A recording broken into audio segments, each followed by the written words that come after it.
മഞ്ജു വാര്യരുടെ പിറകെ നടക്കുന്ന സനൽ കുമാർ ശശിധരൻ്റെ ഒരു പോസ്റ്റ് റീസെൻ്റ് ഇട്ടതാണ് കേട്ടോ. കുറച്ച് നേരം മുമ്പ് ഇട്ടതാണ്. ഞാൻ ഇത് അടിച്ചു പറ്റിക്കൊണ്ട് വന്നു. 22 മണിക്കൂർ മുമ്പ് ഇട്ടതാണ്.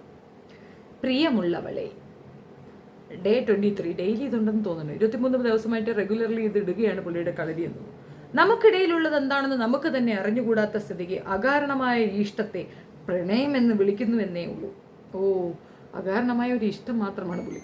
ഇപ്പം പ്രണയമൊക്കെ പോയി, അതങ്ങനെ പറയണമെന്നേ ഉള്ളൂന്നാണ് അർത്ഥം.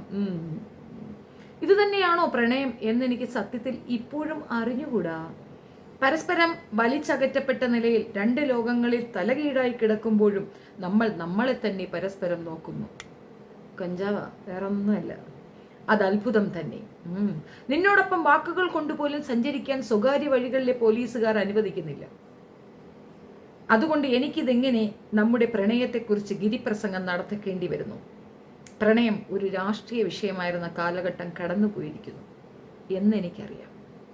അതുകൊണ്ട് ഞാനിങ്ങനെ ചെയ്യുന്നത് ഒരു രാഷ്ട്രീയ ശരിയുമല്ല. എങ്കിലും ഉള്ളിലേക്ക് അടക്കാൻ ഇടമില്ലല്ലോ. അവസരങ്ങൾക്കൊപ്പിച്ച് മാറിക്കളിക്കുന്ന രാഷ്ട്രീയ ശരികൾ ശരികളുമല്ലല്ലോ. Manju Warrier love political correctness എന്താണ് ഇയാൾ ഉദ്ദേശിക്കുന്നത് എന്നുള്ള എൻ്റെ ഡൗട്ട്. എനിക്ക് തോന്നിയൊരു കാര്യം പറയട്ടെ. മഞ്ജുവിനെ വിവാഹബന്ധം വേർപെടുത്തി പോകുമ്പോൾ പുള്ളിക്കാരത്തി ഒരു ഒപ്പിട്ട് കൊടുത്തിരുന്നു. ദിലീപിൻ്റെ ഒരു പൈസയ്ക്ക് അധികാരവും അവകാശവും പറയാൻ പറ്റാത്തൊരവസ്ഥയുണ്ട്. ഒപ്പിട്ടിട്ട് കൊടുക്കാൻ വേണ്ടി പുള്ളിക്കാരത്തി കയറി അങ്ങോട്ട് ഒപ്പിട്ട് കൊടുത്ത് കരഞ്ഞോണ്ട് ഞാൻ ഇറങ്ങി വന്നു. 1500 രൂപയായിരുന്നു ഞാൻ ഇറങ്ങി വരുമ്പോൾ എൻ്റെ ബാങ്കിലെ ബാലൻസ് എന്നൊക്കെ പറഞ്ഞു കേട്ടിട്ടുണ്ട്. ഒത്തിരി പേര് സപ്പോർട്ട് ചെയ്തതിന് ശേഷം ഇപ്പോൾ കോടിക്കണക്കിന് രൂപ ബാങ്ക് ബാലൻസ് ഇടിച്ച് കയറിയിട്ടുണ്ടെന്ന് അറിയാം. ഇച്ചിരി വീഡിയോസ് കയ്യിലുണ്ട്, കാണാനും സുന്ദരി തന്നെ. പ്രത്യേകിച്ച് വേറെ ഒന്നും പറയാനുമില്ല. ഒറ്റയ്ക്ക് നിൽക്കുന്ന സ്ത്രീ, എന്നാൽ അങ്ങോട്ടിട്ട് ഉരുട്ടാണ്. ഒന്ന് ഓർത്ത് നോക്കൂ, നമ്മുടെ കൊച്ചു കേരളത്തിലാണ് ഇത് സംഭവിക്കുന്നത്. അതും അത്രയും ഫേമസ് ആയി നിൽക്കുന്ന ഒരു ആക്ട്രസിന് സംഭവിക്കുന്ന ഒരു കാര്യമാണ്. ഫേമസ് എന്ന് പറയുമ്പോഴത്തേക്ക് അത്യാവശ്യം ഫിനാൻഷ്യൽ ബാക്ക്ഗ്രൗണ്ട് ഉണ്ട് എന്ന് വെച്ചാൽ ഇവർ കൊണ്ട് കൊടുത്ത കേസ് പെട്ടെന്ന് എടുക്കും. നമ്മളൊക്കെ കൊണ്ട് കൊടുത്താൽ പോടേ എന്ന് പറയുന്നത് പോലീസ് ഇവരെ കേസ് എടുക്കുകയും ചെയ്തു. എന്നിട്ട് പോലും ആ സ്ത്രീയെ നിരന്തരം ഇരുന്നുകൊണ്ട് അവഹേളിക്കുന്ന ഈ മാന്യ വ്യക്തിയെ നമ്മൾ എന്താണ് തരുന്ന മെസ്സേജ്? ആർക്കും ആരും എന്തും പറയാന്നുള്ളൊരു അവസ്ഥയാണ്. അതാണ് ചുരുക്കം. അതെല്ലാം പോട്ടെ. ഇവൻ എന്താ കുത്തിക്കളിക്കണമെന്ന് അറിയാമോ? ഇവനൊരു സംവിധായകനാണ്, ഫണ്ടിങ്ങിനാണ് ഇവൻ സത്യം പറഞ്ഞാൽ മഞ്ജുവിനെ നോക്കുന്നത്. മഞ്ജു കൂടെ ഉണ്ടെങ്കിൽ ഫണ്ടിന് ടെൻഷൻ വേണ്ട. ഏത് അത് തന്നെ. അതാണ് അവൻ്റെ ഈ പ്രണയത്തിൻ്റെ പിന്നിലുള്ള രഹസ്യം. വെടക്കാക്കി തനിക്കാക്കുക എന്നുള്ള ഒരു രീതിയാണ് ഉദ്ദേശിച്ചിരിക്കുന്നത്. മാത്രമല്ല, ആ വോയിസ് കേട്ടാൽ ഇപ്പം മഞ്ജുവിൻ്റെ ഒപ്പം ഇവൻ പിന്നെ അഭിനയിക്കുകയല്ല, ഇവൻ ജോലി ചെയ്തിട്ടുണ്ട്. അപ്പം മഞ്ജുവിൻ്റെ ഒരു മാനറിസവും സംസാരവും ശൈലിയും ഒക്കെ മനസ്സിലാക്കിയ ഒരുത്തന് ഇപ്പം നമ്മൾ സിനിമകളിൽ കൂടെ മാത്രം കണ്ടിട്ടുള്ള മഞ്ജു, അത്യാവശ്യം ഷോകളിലൊക്കെ കണ്ടിട്ടുള്ള മഞ്ജുവിൻ്റെ സ്വരമാണോ അല്ലയോ നമുക്ക് മനസ്സിലാവാൻ സാധിക്കുന്നുണ്ട്. ഇത്രയധികം പ്രണയാതുരനായി പ്രണയിക്കുന്ന ഇവന് അവളുടെ സ്വരം മനസ്സിലായില്ല എന്ന് പറയുന്ന ഒരു കളവാണ്. സത്യത്തിൽ ആ സ്ത്രീ ആരെന്ന് കണ്ടെത്താൻ അവൻ്റെ സഹായം വേണം. അത് മാത്രമല്ല, അവൻ വന്നാൽ മാത്രമേ അത് കിട്ടുകയുള്ളൂ. അവനെ കിട്ടിയാൽ ആ സ്ത്രീ ഇത് ഇവൻ്റെ തന്നെ നിർമ്മിതിയായിരിക്കാനാണ് ചാൻസ്. അല്ലാതെ പിന്നെ എനിക്ക് തോന്നുന്നില്ല ഇത് കഞ്ചാവോ ഭ്രാന്തോ ഒന്നുമല്ല. ഇത് ആരോ ഒന്നുകിൽ അവനെ പറ്റിച്ചത്, അല്ലെങ്കിൽ അവൻ തന്നെ ഉണ്ടാക്കിയെടുത്ത ഒരവസ്ഥ. കാര്യം മറ്റൊന്നുമല്ല, അവളുടെ പണം വേണം, അതിനു വേണ്ടി മാത്രമാണ്. വെടക്കാക്കി തനിക്കാക്കുക എന്നുള്ള ഉദ്ദേശത്തിന് പ്രത്യേകിച്ച് ലക്ഷ്യമൊന്നുമില്ല. കാരണം അതിപ്പോൾ വെടക്കാക്കിയാലെന്ത്, വെടക്കാക്കിയില്ലെങ്കിലെന്ത്, അവർക്ക് എന്ത് വെടക്ക്, അല്ലാതെ എന്ത്.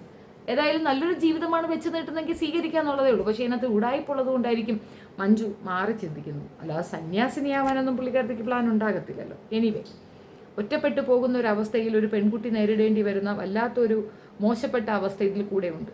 ഇതിൽ കൂടെ ഒരു മെസ്സേജ് കൊടുക്കാനുണ്ട്. മഞ്ജു വെറും കേസ് മാത്രം നോക്കാതെ അവനെ വിളിച്ചു വരുത്തി 2 പൊട്ടിക്കുകയാണ് വേണ്ടത്. കുറച്ചുകൂടെ ക്ലവറായി ചിന്തിച്ചാൽ അവനെ വരുത്താൻ നിങ്ങളെ കൊണ്ട് സാധിക്കും. വരുത്തിക്കുക, ശേഷം ചെവിക്കൽ അറിഞ്ഞൊരെണ്ണം പൊട്ടിച്ചങ്ങ് ഇട്ട് കൊടുക്കുക എന്നുള്ളതാണ്. ഇത് ഭാവിയിൽ നല്ലൊരു പൂക്കുറ്റിയാണ് മഞ്ജുവിനെന്നാണ് ഞാൻ മനസ്സിലാക്കിയത്. ഒഴിവാക്കി വിട്ടില്ലെങ്കിൽ ഒരുപാട് രീതിയിലുള്ള ബുദ്ധിമുട്ടുകൾ മഞ്ജു ഇൻ ഫ്യൂച്ചറിൽ അനുഭവിക്കേണ്ടി വരും. ഇവൻ പറയുന്ന കണക്ക് ഇത്രയും ദിവസവും പറഞ്ഞതാണ് മഞ്ജു ഇപ്പം മരിക്കും, നാളെ മരിക്കും, മഞ്ജു പ്രശ്നത്തിലാണ് എന്ന്. ഇവർ സ്വപ്ന ലോകത്താണ് കേട്ടോ. കഞ്ചാവൊന്നുമല്ല, അല്ലേ കഞ്ചാവാണോ? നമുക്ക് തന്നെ കൺഫ്യൂഷൻ ഉണ്ടാകുന്നു. ഇത് കണ്ടതുകൊണ്ട് വായിച്ചത് കൊണ്ട് മാത്രം ഞാനിങ്ങനെ ഒരു വീഡിയോ റിയാക്ട് ചെയ്തതാണ്. വാസ്തവത്തിൽ ഇവൻ്റെ കുത്തിക്കഴപ്പ് വേറൊന്നുമല്ല, പണം തന്നെയാണ്. ഇച്ചിരി കാശ് കൊടുക്കാന്ന് പറഞ്ഞാൽ ചിലപ്പോൾ ഒതുങ്ങുമായിരിക്കും. സഹോദരൻ ഉണ്ടായിട്ടും കാര്യമില്ല, ആരുണ്ടായിട്ടും കാര്യമില്ല. ഇതുപോലുള്ള അവസ്ഥകൾ അവരും അനുഭവിക്കുന്നുണ്ട് എന്നുള്ളതൊരു വലിയ സത്യമാണല്ലേ. പണം ഉണ്ടായിട്ടും കാര്യമില്ല, ചുറ്റും നമ്മളെ സപ്പോർട്ട് ചെയ്യാൻ ആളുണ്ടായിട്ടും കാര്യമില്ല. സ്ത്രീ തന്നെ ശക്തിയാവുകയാണ്. സോഫ്റ്റ് കോർണറായിട്ട് നടക്കുന്നതിന് പകരം ഇത് പോലീസ് സ്റ്റേഷനിൽ കൊടുക്കുന്നതിന് മുമ്പ് തന്നെ ചെവിക്കലൊരെണ്ണം പറഞ്ഞു പൊട്ടിക്കാൻ എന്നെ കൊണ്ട് സാധിക്കാത്തതിൻ്റെ കുഴപ്പമാണ് അവൻ വീണ്ടും വീണ്ടും ഇത് തന്നെ ആവർത്തിക്കപ്പെടുന്നത്.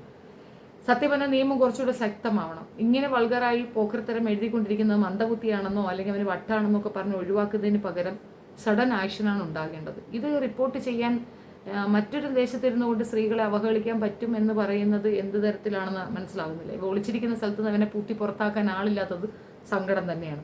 കാശൊക്കെ ഉള്ളതല്ലേ, വണ്ടി പിടിച്ച് അത്രടം വരെ പൊയ്ക്കൂടെ? മഞ്ജുവിൻ്റെ ചേട്ടൻ്റെ കാര്യമാണ് ഞാൻ പറഞ്ഞത്.